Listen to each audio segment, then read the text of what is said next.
We're seeing these field of dreams transform to the heartland. But to maintain the strongest economy in the world, we need the best infrastructure in the world.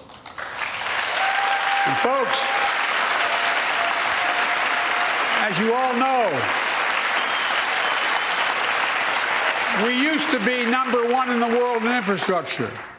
We've sunk to 13th in the world. The United States of America, 13th in the world in infrastructure, modern infrastructure. But now we're coming back because we came together and passed the bipartisan infrastructure law, the largest investment in infrastructure since President Eisenhower's interstate highway system.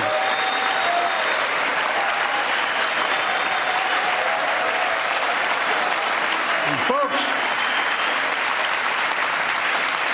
already we've funded over 20,000 projects, including major airports from Boston to Atlanta to Portland. Projects that are going to put thousands of people to work rebuilding our highways, our bridges, our railroads, our tunnels, ports, airports, clean water, high-speed internet, all across America. Urban, rural, tribal. And folks, we're just getting started. We're just getting started.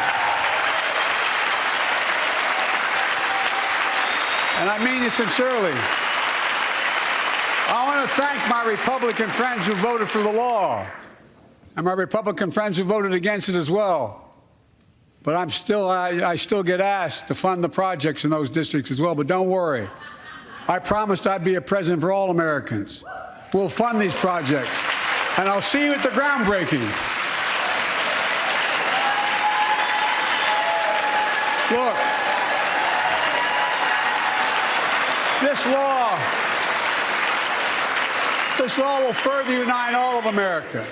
Projects like Brent Spence Bridge in Kentucky over the Ohio River, built 60 years ago, badly needed repairs, one of the nation's most congested freight routes, carrying $2 billion worth of freight every single day across the Ohio River.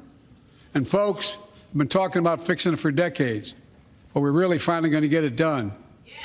I went there last month with Democrats and Republicans, and from both states, to deliver a commitment of $1.6 billion for this project. And while I was there, I met a young woman named Sarah, who's here tonight. I don't know where Sarah is. Is she up in the box? I don't know. Sarah, how are you? Well, Sarah, for 30 years, I learned, she told me she'd been a proud member of the Iron Workers Local 44, known as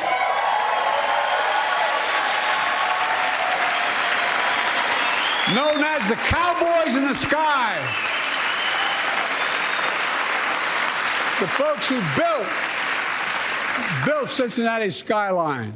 Sarah said she can't wait to be 10 stories above the Ohio River building that new bridge. God bless her. That's pride. And that's what we're also building. We're building back pride. Look, we're also replacing poisonous lead pipes that go into 10 million homes in America, 400,000 school and child care centers.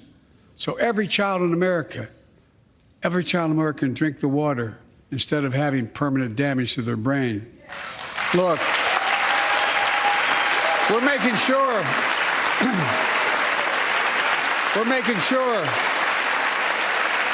that every community in America has access to affordable high-speed internet. No parent should have to drive by McDonald's parking lot to help them do their homework online with their kids, which many thousands were doing across the country. And when we do these projects, and again I get criticized for this, but I make no excuses for it, we're going to buy American. We're going to buy America. Folks,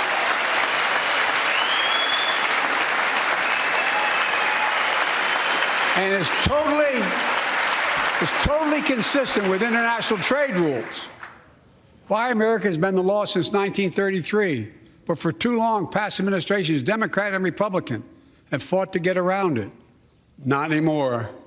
Tonight, I'm announcing new standards that require all construction materials used in federal infrastructure projects to be made in America. Made in America. I mean it. lumber, glass, drywall, fiber optic cable. And on my watch, American roads, bridges, and American highways are going to be made with American products as well. Folks, my economic plan is about investing in places and people that have been forgotten. So many of you listening to me tonight, I know you feel it. So many of you felt like you've just simply been forgotten. Amid the economic upheaval of the past 4 decades, too many people have been left behind and treated like they're invisible. Maybe that's you watching from home. Remember the jobs that went away. You remember them, don't you? The folks at home remember them. You wonder whether the path even exists anymore for your children to get ahead without having to move away. Well, that's why I get that. That's why we're building an economy where no one's left behind. Jobs are coming back. Pride is coming back because choices we made in the last several years. You know, this is, in my view, a blue-collar blueprint to rebuild America and make a real difference in your lives at home. Hi, everyone. George Stephanopoulos here. Thanks for checking out the ABC News YouTube channel. If you'd like to get more videos, show highlights, and watch live event coverage, click on the right over here to subscribe to our channel. And don't forget to download the ABC News app for breaking news alerts. Thanks for watching.